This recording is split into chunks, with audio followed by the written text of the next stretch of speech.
আসসালামু আলাইকুম এভরিওয়ান, আশা করছি সকলে ভালো আছেন। আমাদের আজকের রেসিপি পাকিস্তানের জনপ্রিয় পেশোয়ারি নামকিন গোশত অথবা বিফ পেশোয়ারি। আশা করছি আপনাদের সকলের কাছে ভালো লাগবে এবং সহজও লাগবে। আমার আজকের সহজ রেসিপি আপনাদের সকলের কাছে ভালো লাগলে অবশ্যই আমাকে একটু ভালোবাসা দিয়ে যাবেন। আর এই বিফ পেশোয়ারি রান্না করার জন্য কোনো ধরনের তেল মশলা ব্যবহার করতে হবে না, একদম অথেন্টিকভাবে আপনাদের সাথে শেয়ার করব। তো আশা করছি আপনাদের সকলের কাছে ভালো লাগবে। ভালো লাগলে অবশ্যই লাইক কমেন্ট শেয়ার করে দেওয়ার চেষ্টা করবেন। তো কথা না বাড়িয়ে চলে যাচ্ছি আমাদের মূল রেসিপিতে। তো পাকিস্তানের জনপ্রিয় খাবার বিফ পেশোয়ারি রান্না করার জন্য আমি প্রথমে এখানে প্রায় 1 কেজি মতো গরুর মাংস নিয়ে নিয়েছি। আর আমি খুব ভালো করে ধুয়ে পরিষ্কার করে নিয়েছি। আর সাথে অবশ্যই একটু নলি নেওয়ার চেষ্টা করবেন। আমি একটু 2-3টা নিয়ে নিয়েছি। এরকম যে হাড্ডিতে ক্যালসিয়াম থাকে এইগুলো আর কি নিয়ে নিতে হবে, ঠিক আছে। তো আমি এইখানে দুটো নিয়ে নিয়েছি আর সাথে নিয়েছি কিছু মাংস। যে সকল মাংসে তেল চর্বি থাকে সেই মাংসগুলো দিয়েই কিন্তু আপনাদের এই রান্নাটা করে নিতে হবে বা নিলে ভালো হয়। তো আমার কাছে এরকম মাংস ছিল, আমি নিয়ে নিয়েছি। এখন আমি এই মাংসের মধ্যে দিয়ে দিব 1 চামচ লবণ দিয়ে আমি খুব সুন্দর করে হাত দিয়ে প্রথমে মেখে নিব। আমি এখানে 1 চামচ লবণ ব্যবহার করেছি, তবে আপনারা পরিমাণ মতো ব্যবহার করলেই কিন্তু হবে, ঠিক আছে। আমার হাতে সময় ছিল না, এজন্য আমি লবণ মাখিয়ে রেস্টে রাখি নাই। তবে আপনাদের হাতে যদি সময় থাকে তাহলে অবশ্যই 30 মিনিট রেখে দিতে পারেন এই অবস্থাতে, ঠিক আছে। আমাদের লবণটা যখন খুব সুন্দর করে মেশানো হয়ে যাবে তখন আমি এখানে দিয়ে দিচ্ছি গোটা আলু। আমি একটা আলু 2 টুকরো করে নিয়েছি। তো আমি এখানে 5 টুকরা আলু দিয়ে দিলাম এরকম বড় সাইজ করে। তারপর দিয়ে দিব আস্ত পেঁয়াজ। আমি এরকম পেঁয়াজ একদম আস্ত দিয়ে দিচ্ছি।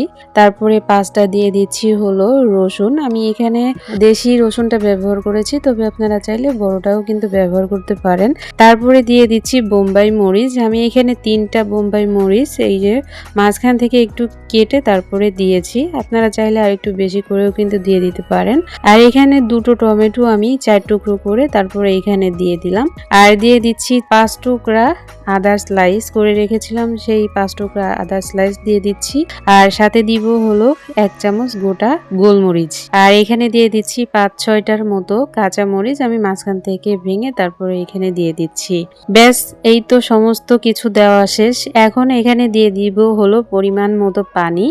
একটু পরিমাণ মতো করে দিতে হবে। আমি এখানে একটু বেশি করে দিচ্ছি, যেহেতু আমার ক্যালসিয়াম সহ হাড্ডি আছে, এজন্য রান্না করতে কিন্তু বেশ অনেকটা সময় লাগবে, এজন্য আমি একটু বেশি করে দিয়েছি। তবে আপনাদের এরকম নলি যদি না থাকে তাহলে কম পানি দিলেই কিন্তু হয়ে যাবে, ঠিক আছে। তারপর এই যে চুলায় আমি বসিয়ে দিয়েছি আর তার মধ্যে দিয়ে দিব 2 চামচ ঘি। আপনারা চাইলে 1 চামচ ঘিও কিন্তু এখানে দিতে পারেন। তো আমি এই যে ঢাকনা দিয়ে ঢেকে রেখে দিব একদম রান্নার শেষ পর্যন্ত। তো আমি প্রায় 4.5 ঘন্টা কিন্তু রান্না করে নিয়েছি একদম অল্প আছে। আর আপনাদের যদি শুধু মাংস থাকে তাহলে মাত্র 3 ঘন্টা রান্না করলেই কিন্তু হয়ে যাবে, ঠিক আছে।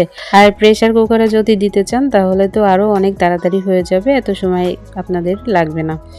তো দেখতে পাচ্ছেন আমাদের এই যে পেশোয়ারি বিফ কিন্তু অলরেডি ডান, এরকম হয়েছে।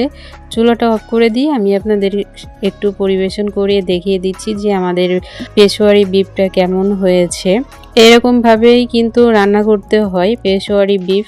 আর এই যে তেল মশলা ছাড়া একদম অথেন্টিক ভাবে কিন্তু আপনাদের সাথে শেয়ার করলাম আমি। আশা করছি আপনারা বাড়িতে অবশ্যই ট্রাই করবেন। আমার আজকের রেসিপি কে কোথা থেকে দেখছেন অবশ্যই আমাকে একটু লাইক কমেন্ট করে জানিয়ে যাবেন। ভিডিও ভালো লাগলে অবশ্যই বন্ধুদের মাঝে শেয়ার করে দিবেন। তো দেখতে পাচ্ছেন আর রান্না করার সময় এত সুন্দর একটা ফ্লেভার বের হচ্ছিল, পুরো ঘর কিন্তু একেবারে ফ্লেভার হয়ে গেছে যে পেশোয়ারি বিফ রান্না করেছি আমি। মরিচের যে একটা ঘ্রাণ সেটা আর কি বের হয়েছিল, খুব সুন্দর একটা ঘ্রাণ কিন্তু বের হয়েছিল। তো আপনারা অবশ্যই বাড়িতে ট্রাই করবেন। আর ঝোলটাও দেখতে পাচ্ছেন কতটা সুন্দর হয়েছে, একদম দারুণ একটা কালার এসেছে। তেল মশলা ছাড়া যে বিফ রান্না করা যায় সেটা সত্যিই একটা অবিশ্বাস্য ব্যাপার।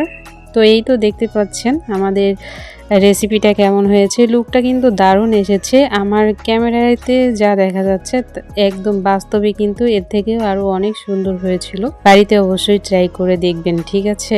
তো দেখতে পাচ্ছেন আমি কিন্তু তেল না দিয়েও কতটা তেল বের হয়েছে শুধুমাত্র এই যে ক্যালসিয়াম সহ যে আমি মাংস দিয়েছিলাম সেটার জন্য। তো অবশ্যই ক্যালসিয়াম সহ হাড় দেওয়ার চেষ্টা করবেন, ঠিক আছে? তো এই যে দেখতে পাচ্ছেন একদম আমার মাংসগুলো কিন্তু একদম সফট হয়ে গেছে। আমি আপনাদেরকে একটু ভেঙেও শেয়ার করে দেখাচ্ছি। একদম ভিতরে জুসিনেস ভাবটা কিন্তু আছে। আর আলুগুলোও কিন্তু খুব সুন্দরভাবে সিদ্ধ হয়ে গেছে। তো এই ছিল হলো মূলত আমাদের আজকের রেসিপি। ফাইনালি এতটুকুই। কেমন লাগলো অবশ্যই আমাকে জানিয়ে যাবেন। সবাই অনেক ভালো থাকবেন, সুস্থ থাকবেন।